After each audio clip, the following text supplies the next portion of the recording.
you could potentially secure a date for your defense ahead of time. Manifest. That's what I did. If you think you might be close to finishing your PhD, it may be a good idea to actually create a 1-year timeline to graduation. Or if you're not sure when you'll finish, nothing is actually stopping you from making this plan. If you do make this, it'll be much easier to work up to that point and then follow that plan. Despite the unknowns and uncertainties that make it hard to plan a timeline in research, I was surprised to find that having this plan set with specific criteria and keep me and my PI accountable on paper was actually key to seeing results. So first, set a 1-year timeline with dates. When does your 1 year start and end, and work backwards from the end date? When would your defense need to be? Or when do you hope it will be? When would your dissertation or thesis drafts be due? And what about paper submissions, final experiments, also revision experiments, and writing? Leave about 2 to 3 months for writing the thesis, depending on how much other work you need to do and how much writing you need to do, which will depend on other papers you've written or reviews. If it seems like a lot to think about at once, it might help to start by making a list of all of the major things that need to get done and then filling those in from there. Personally, putting all the jumbled tasks onto a timeline really gave me a peace of mind. Now, you're gonna need a more detailed plan of action to get you to those deadlines. So next you'll need to make a monthly plan.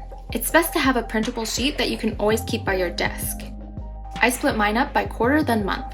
Make sure you grab a copy of my monthly plan template for free in the link in the description so that you can follow along and fill it out together. So what should you include? Set smaller deadlines that will get you to your goals.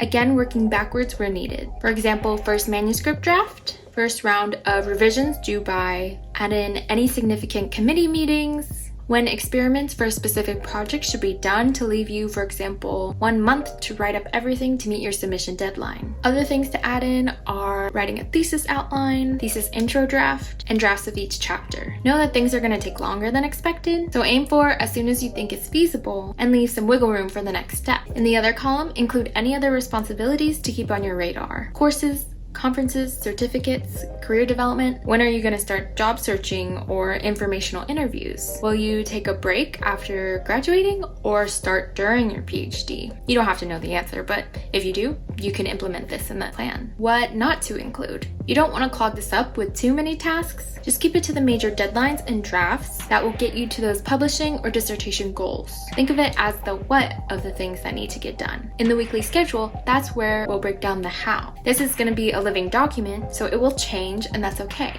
Print it out so it's tangible and always in front of you as a reminder. But revisit the timeline monthly or weekly, best if done with your advisor, to see if anything needs to be adjusted. Now for your experiment or research monthly schedule. You may find that your research or experiments need their own major list of goals, since it's less about writing and more about collecting or analyzing data. You can use the same template, but just apply it to this. I made monthly goals for each project, with more detailed tasks of portions of data or figures that I wanted to be done by certain dates. Also, if you work with a team or interns, you can add in who will be responsible for which parts. Next, get on the same page with your advisor. This is important for 2 reasons. Communicating this timeline will allow you to set the expectations for when you plan to publish and graduate. This is the reason why I made my 1-year plan. And it creates accountability for the both of you. It is a document that you can keep going back to see if you're on track. Now, this will vary with advisors. Maybe they already have a timeline in mind for you and they are providing deadlines. Or maybe they aren't flexible in when they want you to graduate. Either way, providing stepping stones for dates along the way will be useful for both sides. In my situation, I didn't have deadlines or a timeline coming from my advisor, but I wanted to wrap up the project, publish, and graduate as soon as I could and move on to my next career steps. So again, that's why I created this 1-year plan,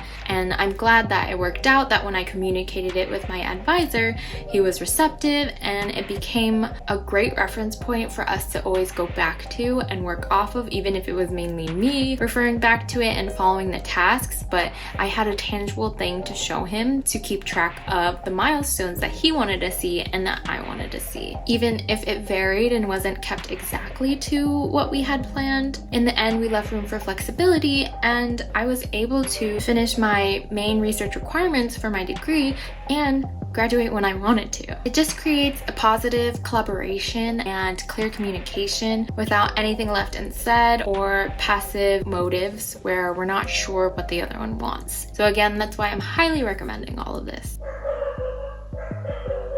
Next, find a way to keep accountable. Find a friend or a group of people also trying to graduate within the year, and share goals either monthly or however often you want.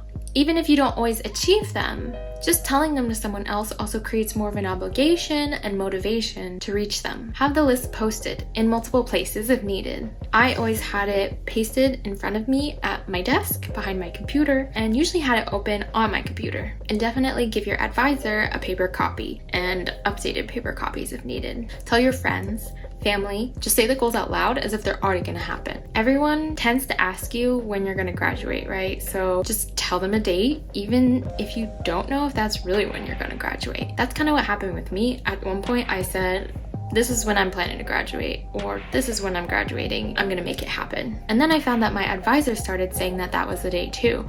As we got closer, he would tell more and more people that she's graduating at this time, and I was like, oh, okay, yeah, that's actually gonna happen, I guess. So speaking it out loud can actually influence the situation. Keep a positive mindset, and the power of belief can really get you places. Don't forget to celebrate along the way. Even though this timeline is for a year, which could seem short in the span of a PhD program, it is still a marathon, not a sprint. It will feel like you want to race to the end, but you can't rush it. Progress takes time. Keep up your momentum and motivation by checking things off as you go. Reward yourself with each thing you check off. A night of nothing but relaxing in front of the TV, or getting a nice meal with friends. Have things to look forward to with every goal that you reach, because that's a huge accomplishment.